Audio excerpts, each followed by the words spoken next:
Hola, estamos aquí en esta primera ocasión para traerles unos temas de actualidad jurídica. Mi nombre es Chanel Liranzo y comparto con Maciel Delgado. Ambos somos parte de Oficina Delgado y vamos a hablar un poco sobre temas interesantes del acontecer jurídico y nacional para darle quizá una versión de actualidad y una versión de relevancia en lo social dentro de nuestro país. No podemos dejar pasar por alto lo que hoy en día nos está, no voy a decir embargando, ni nos está consumiendo, pero sí es algo que vemos en todos lados, inclusive en el buenos días de todos nuestros días, que es nuestro teléfono. Y está la inteligencia artificial. Señores, la inteligencia artificial la estamos encontrando en nuestros vehículos, las estamos encontrando, las diversas ramas de inteligencia artificial las podemos encontrar hasta en todo aquel que tenga un Apple Watch. Bueno, yo no tengo un Apple Watch, pero inclusive en este dispositivo que tengo, eso es inteligencia artificial por todos los lados. Cuando viene a ver, inclusive en la misma cámara o en el mismo programa que se utilice para editar todas estas grabaciones, también vamos a ver inteligencia artificial. Y precisamente por su omnipresencia o la visión, la utilización que le estamos dando y que podemos ver de esa inteligencia artificial, es que tenemos hoy que hablar sobre el tema jurídico, no solamente en Dominicana, sino a nivel mundial, de la inteligencia artificial. Mira, yo creo que ya no hay un debate, o sea, es innegable que la inteligencia artificial llegó, está presente en nuestro día a día y ya nosotros, quizá al inicio el tema nos generaba la duda de si estábamos hablando de robots, de algo prácticamente extraterrestre, pero ahora está en nuestro día a día y yo estoy seguro que la mayoría de quienes vean estas grabaciones no pueden estar un día completo sin auxiliarse de inteligencia artificial para el día a día. Entonces, más importante entonces ver cuál es esa relevancia jurídica o cuáles aspectos jurídicos inciden respecto a las aplicaciones del día a día en inteligencia artificial. ¿Sabes que antes de entrar en el punto meramente jurídico, porque eso quizás solamente le interesa a aquellos abogados, yo quiero dar unas cuantas anécdotas de la razón por la cual es tan importante después tocar el punto jurídico? Miren, señores, lo primero es que en una ronda, yo no sé aquí los que juegan ajedrez, pero en una ronda, en un momento que se hizo en Rusia, los participantes, los jugadores, tenían frente a ellos un robot, un humanoide con inteligencia artificial, que era su oponente. Bueno, en uno de esos partidos, un robot les rompió sin querer un dedo, quizás por un error no sé, quizás no detectó que eso no era una ficha, sino que era un dedo del humano que estaba frente a él, le rompió el dedo a su oponente. Eso es un primer ejemplo. Y ustedes dirán, ajá, pero ¿y qué tiene que ver? ¿Qué tiene que ver, señores? Pero ¿y la consecuencia? ¿Y la responsabilidad? La responsabilidad. ¿Y el daño que hay que reparar, señores? Un dedo. Imagínense, ustedes tienen 5, imagínense uno menos. Ese es el primer ejemplo. Tengo otro ejemplo. En Seúl, en Corea, no sé si es en Seúl, creo que en Seúl, hay una empresa que tiene como objeto desarrollar juegos de esos videojuegos que juegan los muchachos, bueno, que todo el mundo juega. Bueno, pues ellos, el dueño se ideó que precisamente por su vocación de innovar, etcétera, tenía que poner a un humanoide en una posición directiva. Y ese humanoide tiene 60 personas debajo de él. Imagínense. Ajá, exacto. O sea, jefe. Y el jefe, dígame, ese es el jefe. Imagínate que ese jefe no entienda, no comprenda, porque no es un humano. O sea, por más que uno quiera creer que sí lo es, no es un humano. Imagínense que, qué sé yo, esa persona humanoide precisamente se le crucen algunas malas informaciones que le han pasado y levante la mano y golpee a ese empleado. ¿A quién vamos a demandar? Evidentemente ahí ya entra un tema laboral que quizás sea más fácil, pero señores, tenemos un humanoide. No necesariamente más fácil. No. Igual, si de ese jefe da unas instrucciones erradas y particulares a esas personas y cometen errores que en cadena producen daños, etcétera, etcétera, también volvemos al mismo tema de responsabilidad, de quién es el responsable por encima de esas personas físicas que van a decir, no, pero yo estaba siguiendo órdenes. Exacto. Y órdenes de un sistema de inteligencia artificial. Y quiero que pongamos en agenda, tú que eres un duro en derecho penal, que me toques un poco cómo tú ves desde una perspectiva de derecho penal en Dominicana un caso similar a ese, porque aquí, si no me equivoco, ¿verdad? Porque lo mío es civil, la responsabilidad penal es individual. Sí, sí. Entonces, la responsabilidad es por el hecho de uno. ¿Cómo yo me querello en contra de ese humanoide? Ese es otro ejemplo. Ahí la fórmula sería quizá atacar la responsabilidad penal de la empresa. ¿Pero de cuál empresa? Porque tú tienes una empresa. Tú tienes el fabricante, tienes quien esté operando. Entonces vamos para allá. Esos son 2 ejemplos. Tercer ejemplo yo viví con todo mi ser en California. Hace 3 años, en San Francisco, yo paseando por la calle, suerte que no me pasó nada, pero yo cruzando, no fue que crucé por donde debía. Por donde debía, pero no importa, un turista, a veces a los turistas se les pasan ciertas cosas. El punto es, señores, que venía un vehículo sin conductor de Mr. Google. Si pueden cortar ahí la marca para que no crean que le estamos haciendo sin publicidad. Pero no es publicidad, o sea, pero es una realidad que era de esa empresa que ahora mismo, como quien dice, domina el mundo. Claro. Y si ese vehículo me hubiese hecho algo, claro, ahí hay parte de responsabilidad del transeúnte, porque quizás no cruzó la calle por el pasaje protegido, pero vamos a suponer que sí. Pero es como que, okay, vamos a suponer que vamos a tener vehículos autónomos y cada vez que alguien esté, como pasa día a día, cruzando por donde no debe o haciéndolo en el momento que no debe, entonces el riesgo va a aumentar muchísimo más porque ese vehículo autónomo va a decir, no, tú estás cruzando mal, te choqué.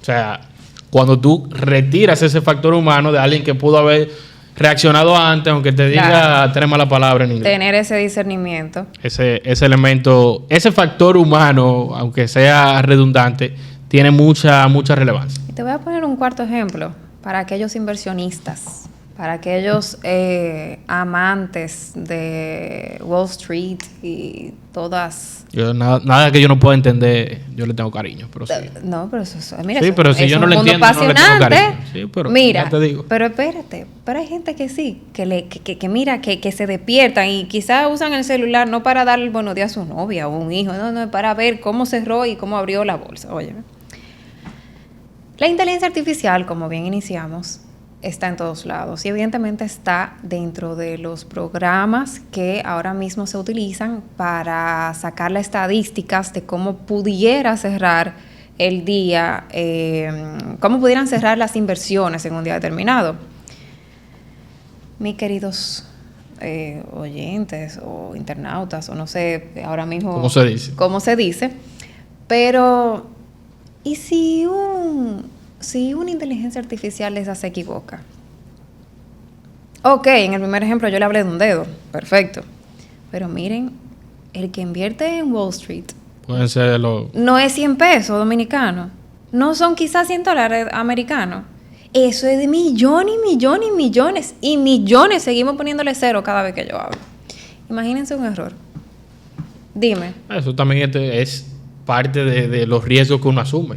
Sí, pero... Porque tú también puedes tener un asesor humano que se equivoque y que te genere pero es más pérdida fácil cuantiosa. Tú ir en contra de ese asesor humano. Pero también está en un negocio de riesgo. Estoy contigo, pero ahí es muy importante en eso de, cuando hablamos de inteligencia artificial, de poner el cascabel al gato, saber de qué va a ser responsable cada persona. Y creo que ahí los ejemplos serían infinitos, porque tenemos ya creaciones artísticas de parte de inteligencia artificial, sí. El intento de registrar y de patentizar esas creaciones y la imposibilidad que se ha dado en la mayoría de los países. Sí, porque ¿a quién le queda el derecho? Exacto. Volvemos a la misma cadena. ya hay casos que involucran de alguna forma responsabilidad penal respecto a inteligencia artificial. Y ahí, importante el comentario que tú hacías, porque se dio el caso, creo que en España, y creo que eso también ha pasado con algunos artistas a nivel global, de unas aplicaciones que generaban contenido pornográfico con los rostros y con imágenes de otras personas. En el caso de España, de niños. De niños. O sea, eran niñas de un colegio y que metían la foto escolar de la niña en una aplicación y salía una foto creada por inteligencia artificial de esa niña desnuda. Terrible. Eso en un pueblo pequeño creo que del sur de España, generó mucho alboroto porque habían varios líos legales. Primero porque quienes estaban brindando la información o las imágenes reales a la aplicación eran también menores, inimputables, pero también por el tema de es un defecto de la propia aplicación, es un defecto del fabricante, es un mal uso de esa aplicación que podía ser diseñada para fines sanos, etcétera, etcétera. Y así también los casos, creo que fue, ahí yo soy un poco malo en farándula internacional, pero Taylor Swift y no sé quién es más. Rosalía. Y creo que había un tema con Donald Trump y una artista que salía, que eran fotos creadas por inteligencia artificial y que generaron bastante revuelo. Y ahí volvemos al tema de quién es responsable por lo que provoque esa inteligencia artificial que en principio está programada y se va alimentando de lo que le brinda el usuario, lo que le brinda el Internet, por ejemplo. Claro. Entonces, bueno, ya después de haber pasado por todos esos ejemplos que, como tú dices, si nosotros seguimos, no terminamos. Quedamos porque solamente. la verdad es que al estar tan presente en nuestras vidas, es más, como yo dije, esto quizás es muy probable que se genere o se auxilie con un poco de inteligencia artificial. Entonces yo creo que... Los editores no lo dicen eso, pero ellos tienen primero un filtro, que como que le dan a la barra espaciadora y hace un filtro generalizado. Y ellos dicen que fueron ellos que te hicieron ese trabajo, pero eso ya fue un programa creado y alimentado por inteligencia artificial. Que antes, cuando uno estaba creciendo, yo no sé si tú te acuerdas, Chanel, decían que eran que unos algoritmos. ¿Tú te acuerdas? Con eso fue que empezaron. Pero ya... Nada que yo no pueda entender muy bien. Ya esto ha evolucionado a una escala, entonces no podemos dejar de hablar de... que no sé si lo quieran hacer un pi, pero de ChatGPT. Y digo pi porque eso pertenece a una empresa muy famosa que es OpenAI. Ya eso es como... Eso ahí va a pasar eventualmente como ha pasado en República Dominicana con los Pampers, con la Gillette. Exacto, que nosotras todo lo que las otras fuentes, ahora no recuerdo cuál es el genérico. LLM, un language model, bueno, qué sé yo, pero son modelos de lenguaje aprendidos. Nosotros vamos el ChatGPT de tal y tal empresa. Así mismo. Eso es lo que vamos a decir. Sí, no, ya yo tengo gente. Porque ellos rompieron la puerta, se la llevaron por delante. No, y se impusieron. Claro. O sea, ellos se impusieron a la mala. Pero hay muchísimos. Ahora mismo, mira, ahora tú tienes, que eso a mí no me gustó, pero ahora tú tienes un modelo de inteligencia artificial para reuniones. Tú lo entras, tú descargas la aplicación, tú lo entras en tu reunión y es como que si fuéramos Chanel y yo, una tercera persona y una cuarta que es el modelo de inteligencia artificial. Y es tan condenado ese sistema que si tenemos cámaras, él te dice, Maciel no estaba poniendo atención. En el minuto 5 Chanel parpadeó mucho como si se estuviera durmiendo. En el minuto 7 el otro levantó el lapicero. O sea, que tenga en cuenta para la clase virtual, que en caso de que esto sea una reunión confidencial, él estuvo tomando nota. Si por casualidad de la vida ve un celular, dice, ten cuidado porque te pudieron haber hecho una foto. Y lo mejor que, claro, toda esa cosa depende de quién es que la use, pero... ¿Con quién es que tú te estás reuniendo primero? Hay que ver todo eso. No, pero tú sabes que yo soy una empedernida con lo que es inteligencia artificial. Volvemos al punto, y eso lo hablábamos fuera de cámara, que nos toca, en este caso a nosotros ambos, que somos docentes universitarios, de que los estudiantes creen que ese es el santo grial. O sea, acuden a ChatGPT XXX día tras día. O sea, no entienden una pregunta en un examen y la van a buscar en ChatGPT. Los trabajos lo hacen generado por ChatGPT. Tú le dices, mira, No me digas que tú te sentaste de verdad y leíste por lo menos lo que tú pusiste, porque tú estás hablando de una sentencia de otro país que no aplica. Porque en mi caso, por ejemplo, yo doy práctica penal local. A mí no me interesa lo que dijeron en Argentina, en Perú. Y eso pasa. Salvo que sea espérense, señores, porque salvo que sea una clase de derecho comparado, nosotros podemos aceptar lo que digan otros países. Obvio. Por eso puse el ejemplo Pero en la clase de particular. derecho penal de Chanel, que es derecho dominicano, estudiantes, no usen ChatGPT. En mi clase de derecho de obligaciones, no me usen ChatGPT, porque salvo que ustedes me quieran hablar de nuestro derecho de origen de Francia. Así mismo, lo vamos a poner. Sí, no me usen ChatGPT. O sea, salvo que ustedes me digan, estoy hablando de un contrato de venta condicionado donde tenemos una cláusula que es una obligación condicionada, que eso en Francia el código dice tal cosa. Salvo que sea para eso. Como herramienta de apoyo. Ustedes y ahí expando, no solamente Exacto. este sistema, sino la inteligencia artificial en general. Es importante y es útil. Pero, óyeme, volvemos a poner el factor humano. Hay que leerse qué fue lo que se plasmó en determinada respuesta. Hay que ver de dónde se alimenta esa información. Hay que buscar las fuentes.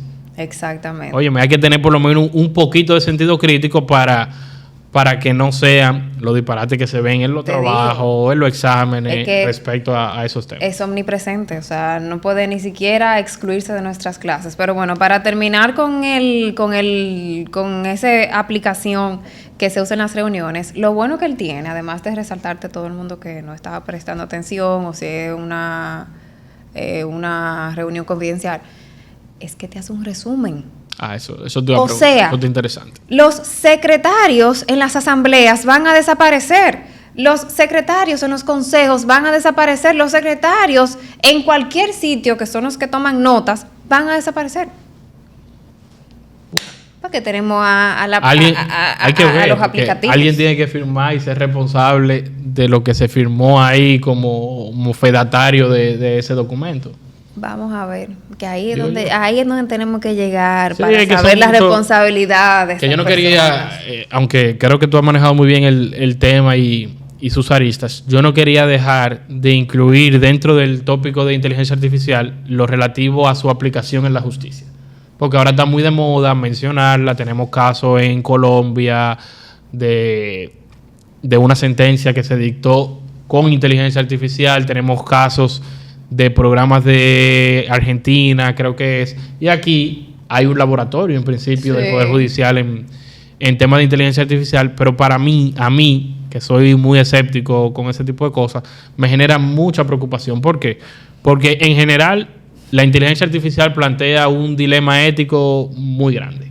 Sí. Porque tú estás restando, eliminando el factor humano, pero además, y en la justicia se ha visto, yo lo veo más como un factor de apoyo y de recopilación de estadísticas, de facilitación del trabajo que tienen que hacer, por ejemplo, los jueces o quienes administran justicia, pero mucho cuidado de creer que un programa puede decidir la suerte, la libertad de una persona, el patrimonio de una persona, porque ese factor humano muchas veces es el que ve que hay un elemento, o que puede apreciar, por ejemplo, para poner un caso civil, que en el caso tuyo había una falta de la víctima, y poder medir si esa falta era una falta exclusiva y que podía ser la única causante de ese daño.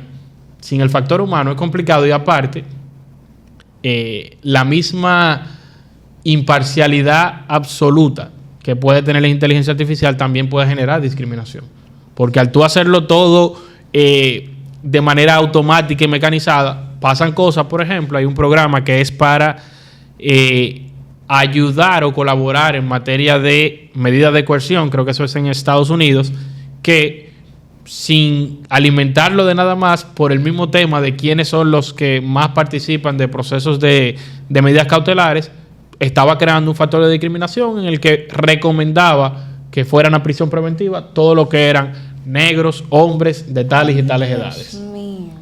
Nadie le dio información para que generara esa discriminación, pero ese era el contenido que recibía. Terrible. Cuando era un elemento diferente, es una mujer, está en el mismo rango de edad, pero es una mujer, vamos a recomendar fianza. es un hombre blanco, está en el mismo rango de edad, son los mismos hechos, vamos a recomendar una medida distinta, porque falta ese factor humano, ese factor diferencial que tiene que estar, yo creo que siempre, o sea, siempre debe haber una mano detrás, no solamente para responsabilizarla porque el debate va a tener que llegar y vamos a tener que decir a quién corresponde responsabilidad, si vamos a tener que hacerlo en cascada o solidariamente, y que sea el fabricante, el operario, etcétera, o hasta mismo un tema hasta de compliance, de tú determinar quién se aseguró o no del buen funcionamiento de esa inteligencia artificial. Todo eso son factores muy, muy interesantes y que yo creo que para no quedarnos solamente hablando de inteligencia artificial, tendremos que en una próxima entrega volver a tocar ese tema. Pero, para hablarte antes de tocar el próximo tema y cerrarte con esa parte jurídica que sí me gustaría que todos los que nos vieran y nos escuchen sí tengan presentes, es de dos vías. O sea, claro, es de parte del buen uso y la buena utilización del usuario, y es de parte del buen funcionamiento, claro, del que lo está poniendo en el mercado. Entonces, si el usuario lo ha utilizado de manera correcta y como quiera, la inteligencia artificial no funciona, la primera persona a quien pueda atacar esa víctima, o sea, el usuario, es a quien lo ponen en el mercado como su contratante. Porque normalmente este tipo de aplicativos pasan por lo que llamamos un Terms and Conditions, un no sé cuánto de privacy, algún tipo que... mira, para mi tesis de Francia yo me he leído Booking Experience. Bueno, no voy a decir nombre, pero a mí me gusta todo. Muchas plataformas. Sí, yo me he leído muchísimas plataformas, eso me encanta. Pero ya, espérate, pues, un dato curioso. Posterior a tu tesis, ¿tú has continuado leyendo esos términos y condiciones de...?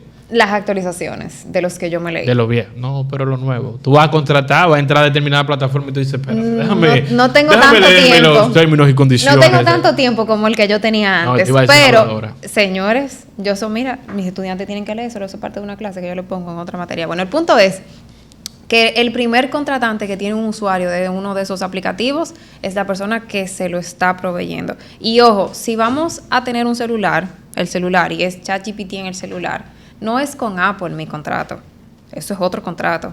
Es con quien pone en el App Store ese aplicativo, el contratante mío, que soy yo la que voy a usar la aplicación. Entonces, por ahí inicia lo que sería la fase legal de lo que habría que observar para poder hablar de la responsabilidad, del derecho, de la inteligencia artificial.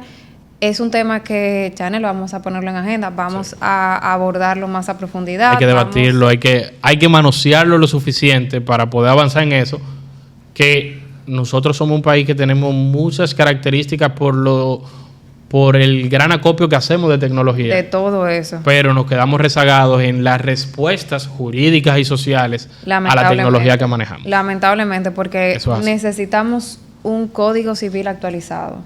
Lo bueno es que dentro de las fuentes del derecho, la costumbre es una.